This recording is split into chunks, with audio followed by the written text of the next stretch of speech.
All right, let's dive in. Today, we're looking at three huge battles that are really shaping the future of finance. We're talking about a fight over who you can trust, a major shakeup in the absolute bedrock of banking tech, and a flat-out race to own you, the customer. First up, this one's a good one. Right? Now just imagine that the someone is the head of the SEC, Gary Gensler, and that group chat, it's all about how they're going to regulate crypto. That's the wild setup for our first story, where the idea of accountability itself is pretty much on trial. And this whole thing kicks off with a major crypto exchange, Coinbase, taking on its own regulator.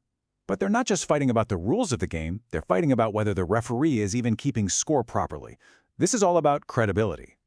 You heard that right. Coinbase is suing the SEC because the agency straight up admitted it lost almost a whole year of text messages from its chair, Gary Gensler. We're talking October 2022 to September 2023. Now, Coinbase thinks those texts could be absolutely critical to understanding what the SEC was really thinking while it was ramping up crypto enforcement. And here's where it gets kind of juicy. You've got the SEC on one side, demanding just flawless, airtight record-keeping from every single company out there.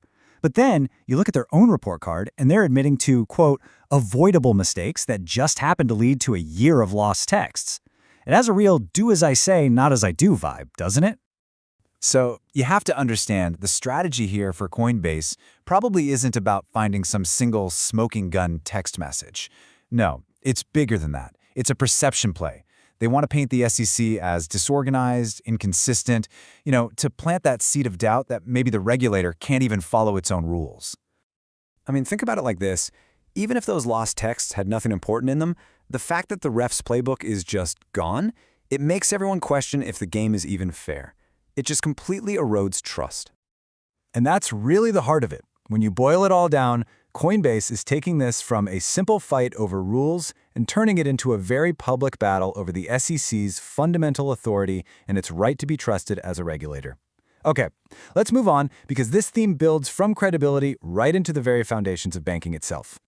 So now we're shifting gears from the courtroom to like the engine room of the entire banking system. We're talking about the super important software that powers literally everything your bank does, and it looks like one of the biggest players in that space is getting cold feet about the future.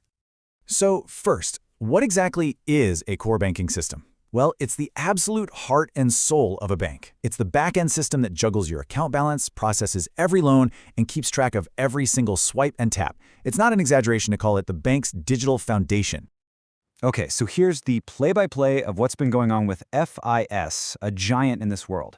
Step 1, they go out and promise banks this amazing next-gen system, the modern banking platform, the future.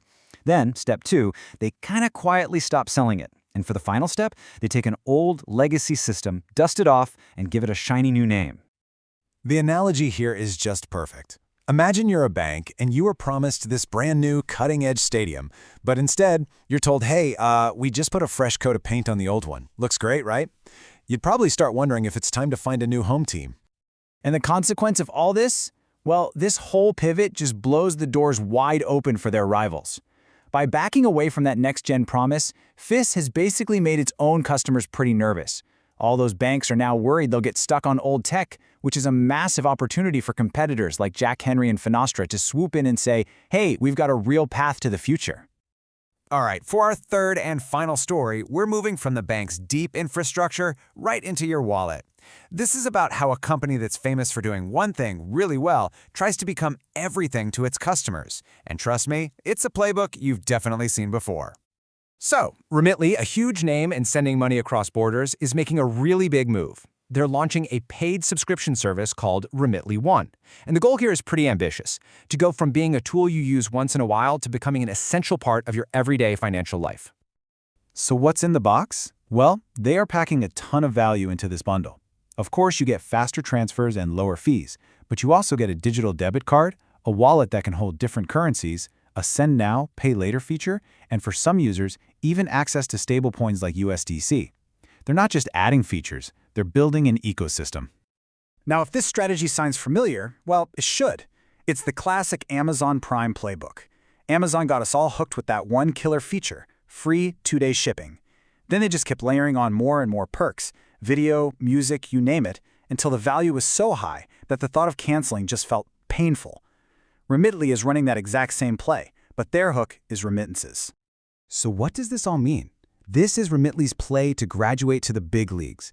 They're done being just a remittance company. By bundling all this stuff together, they're making a direct shot at becoming a global financial super app and grabbing a much, much bigger piece of your financial pie. So, okay, we've looked at three really different fronts, right? A legal drama, a deep infrastructure pivot, and a big consumer product launch. But when you pull back and look at them all together, they tell a really compelling story about where your money is headed.